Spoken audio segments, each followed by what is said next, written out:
En France, on a une expression qui sonne presque comme une berceuse. Métro, boulot, dodo. Monter dans le RER, passer la journée au travail, rentrer tard et puis recommencer. C'est un cycle auquel peu d'entre nous échappent. Mais ce quotidien, ce n'est pas qu'une habitude, c'est un rouage. Et ce rouage en entraîne un autre. L'argent. On travaille, notre salaire tombe, et aussitôt, il repart. Loyer, crédit, abonnement. Près d'un tiers de nos revenus est prélevé avant même qu'on ait décidé quoi en faire.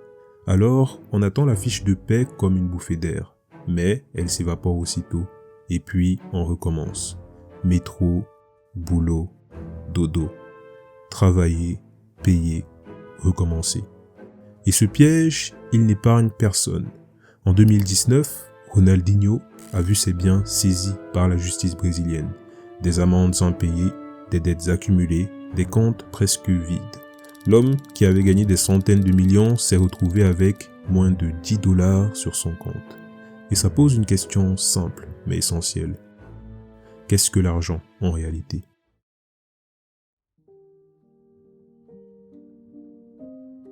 Une grande partie de nos actions, de nos sacrifices, de nos motivations repose sur le désir d'en obtenir. Mais à quoi bon courir après si le vrai problème ce n'est pas seulement d'en avoir, mais de savoir le garder, de savoir le gérer. Regarde ta propre vie.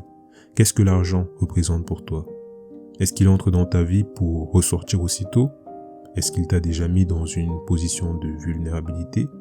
Une vulnérabilité qui t'a poussé peut-être à chercher une solution facile. Un crédit rapide, un gourou en ligne qui te vend sa formation pour vivre du dropshipping, ou alors juste un achat compulsif pour oublier. Parce que la réalité, c'est que peu importe combien on gagne, si tout s'évapore à la fin, quelle différence ça fait. Et si ce n'était pas tant l'argent qui manque que l'éducation pour le comprendre. Alors, pour ne plus courir en rang, dessinons enfin un chemin.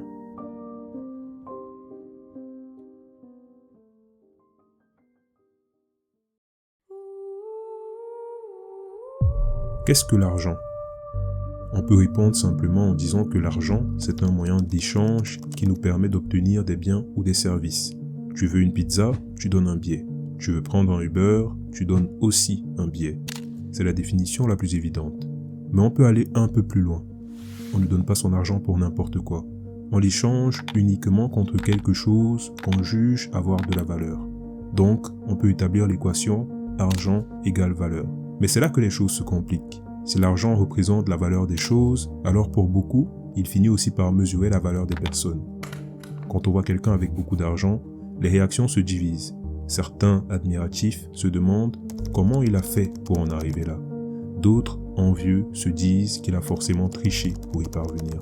Mais rares sont ceux qui se demandent quelle valeur cette personne a-t-elle créée pour obtenir cet argent. Alors, la vraie question n'est peut-être pas « qu'est-ce que l'argent ?», mais plutôt « que représente l'argent pour toi ?» La sécurité peut-être, celle de savoir que tu peux remplir ton frigo, avoir un toit au-dessus de la tête. Ou alors, c'est le pouvoir et des opportunités que d'autres n'ont pas. Mais peut-être au contraire, tu vois en lui un poison qui corrompt, divise et te pousse à en vouloir toujours plus. Au fond, l'argent n'est ni bon ni mauvais. Il n'a pas de morale. C'est juste un miroir. Il reflète ce que chacun en fait. On peut l'utiliser pour construire et aider ou pour détruire et manipuler. Comprendre que l'argent n'est qu'un outil de mesure de valeur permet déjà de prendre un peu de recul.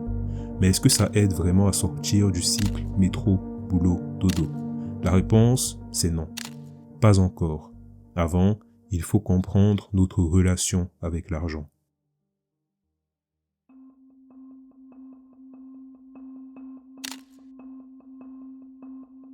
L'argent entre, l'argent sort. Et entre ces deux mouvements se joue toute notre existence.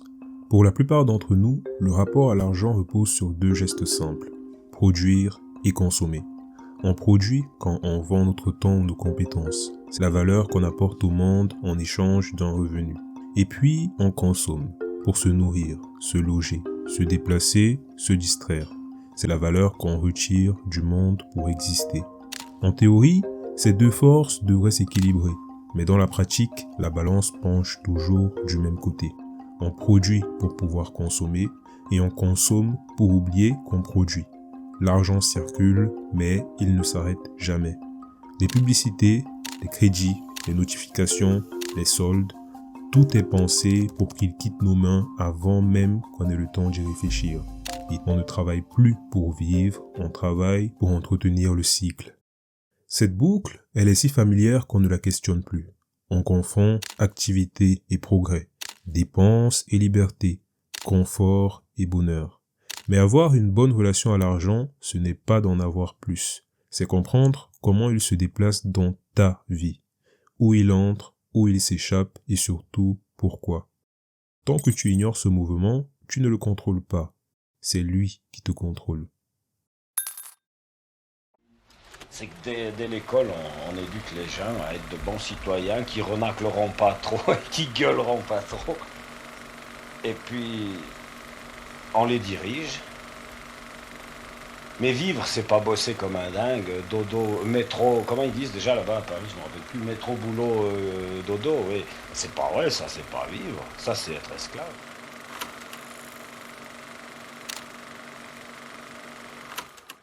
Le piège, ce n'est pas le travail, ce n'est pas ton patron, ce n'est pas l'argent lui-même. Le vrai piège, c'est la dépendance.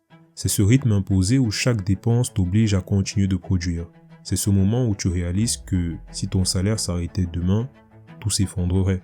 Et ce piège, il ne naît pas du manque, il naît de la consommation sans conscience. On dépense pour combler un vide. Fatigue, frustration, comparaison. On achète pour se récompenser d'une semaine trop longue. Et petit à petit, on s'habitue à ce confort. Confort temporaire d'ailleurs. On s'endette et on se rassure. Je le mérite, je travaillerai plus tard pour le payer. C'est l'effet autruche. On évite de regarder le solde de notre compte bancaire en se disant que l'ignorer suffira à faire disparaître le problème. Et le système, lui, sait parfaitement comment entretenir cette illusion.